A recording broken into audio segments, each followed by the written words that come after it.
How to add friends in Dragon City. First things first, before you open up and access the application, what you want to do first is to make sure that you're currently running the latest version of the app. Now head over directly to Google Play Store or wherever you have downloaded Dragon City to make sure that you're currently running the latest version. Now go ahead and access Dragon City application and make sure that you are fully logged into your Dragon City account.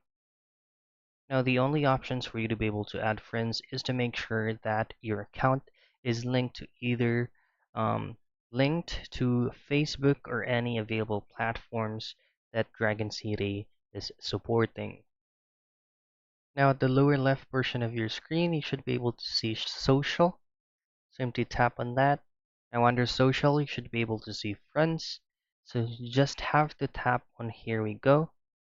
And on the next page, you should be able to see all your friends who played Dragon City that is going to be linked through their Facebook account. So that's basically it. That's how you add friends in Dragon City.